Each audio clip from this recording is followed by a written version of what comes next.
Escolhi os caminhos do Senhor.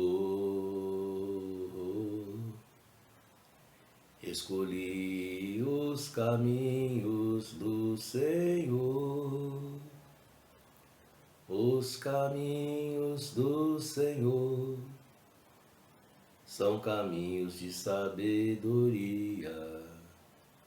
Escolhi os caminhos do Senhor. Lembro-me de quando me converti, repetidas vezes, o rapaz do louvor cantava numa pequena igreja esse cântico. Como eu não tenho a voz tão aperfeiçoada como a dele, não vou me atrever a continuar. Mas por que veio isso e estou refletindo agora? É porque nós estamos vivendo tempos tão diferentes, tempos tão mudados. E muitas vezes nós estamos preterindo a boa, a agradável e a perfeita vontade de Deus. Como nós podemos ler isso no livro de Romanos, no capítulo 12? O incrível é que um versículo antes, no início do capítulo 12, testifica-se o seguinte: não vos conformeis com este século, mas transformai-vos pela renovação do vosso entendimento.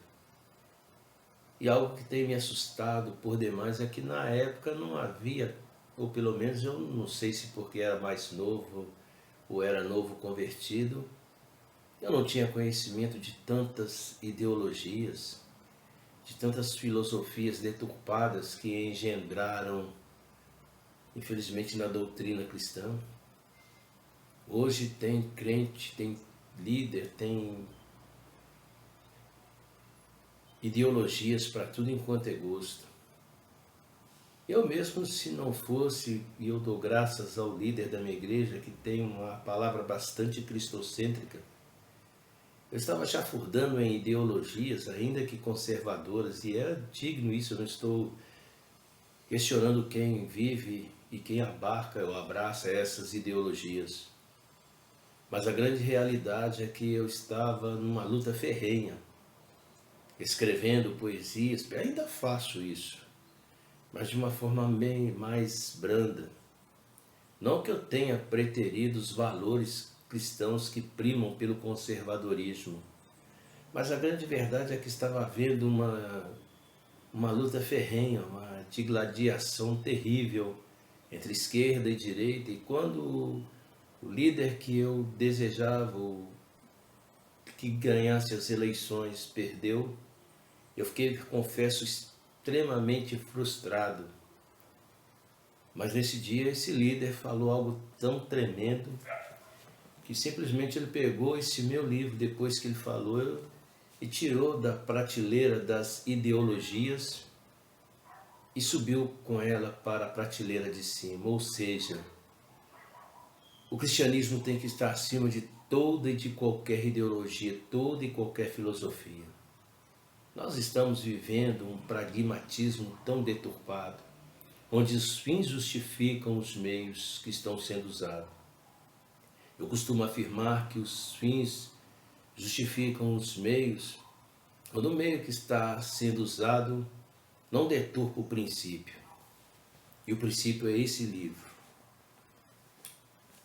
Agora, a grande realidade não se trata apenas desse pragmatismo estonteante, mas falo também do relativismo, aí sim, onde abarcam ideologias progressistas, a teologia da prosperidade vai por aí afora. Hoje nós conhecemos, outro dia eu estava ouvindo um pastor, ele esteve até em uma das igrejas que eu fiz parte, não vou falar o seu nome, mas eu me lembro que na época eu estava bastante, não sei explicar porquê, nesse dia eu estava derramando da graça e misericórdia de Deus. Não estou dizendo que eu sou perfeito ou melhor do que ninguém ou do que ele. Também costumo afirmar que eu não quero ser melhor do que os outros. Eu quero sim ser o melhor para os outros. Esse é o propósito. Eu sei que sou falho, que eu posso sair daqui e cair em erros, mas eu peço a Deus que meus erros não sirvam de escândalo ou que venha prejudicar ao próximo, principalmente macular este livro maravilhoso. Mas a verdade é que esse pastor, ele abraçou ideias progressistas e me entristeceu as suas ideias, criando um eufemismo a respeito, por exemplo, do aborto. E criou uma lorota, uma longa história para dar ênfase ao aborto. E vai por aí fora tantas outras disparidades que temos presenciado. Por essa razão que eu louvo a Deus, porque desde esse dia em que aquele que eu queria que se tornasse o líder da nação perdeu, desde então eu passei a olhar para Deus e quase não tenho me curvado sobre qualquer tipo de ideologias, mas priorizado a glória e a graça de Deus através da sua vontade. Vale a pena lembrar que esse cântico que eu cantava, ele é tão profundo, mas a grande realidade é que nós estamos vivendo não só o pragmatismo, mas volto a repetir, por exemplo, o relativismo, onde existem tantas verdades e cada qual defende a sua razão, cada qual segue uma espécie de um líder. Aonde eu volto a repetir, esse meu próprio líder dessa igreja, ele, embora tenha ideais calvinistas, ele coloca o livro de Deus acima dos ideais calvinistas ou das ideias de João Calvino. Algo que eu também reconheço, eu tenho uma simpatia muito grande, uma empatia muito grande pelos conceitos que advêm de João Calvino. Embora eu escrevi ontem, eu não tenho um conhecimento profundo, mas a minha preocupação não é conhecer Lutero, não é conhecer João Calvino, ou o próprio líder da minha igreja, embora respeite tudo aquilo que eles tiverem de bom, eu colocarei, eu abraçarei e defenderei. É como eu também disse certa vez, que ainda que Francisco de Assis, ou melhor dizendo, ainda que Francisco de Assis, ainda que o Papa, ou ainda que Chico Xavier venham dizer algo que esteja de acordo com as Sagradas Escrituras, serei favorável às Sagradas Escrituras e concomitantemente favorável a eles. E todo aquele que falar algo que seja literalmente concernente às Sagradas Escrituras, sem esse terrível humanismo, sem um terrível relativismo, esse pluralismo religioso, onde, volto a repetir, existem tantas verdades, o que deturpa a verdade absoluta, o paradigma de todo cristão.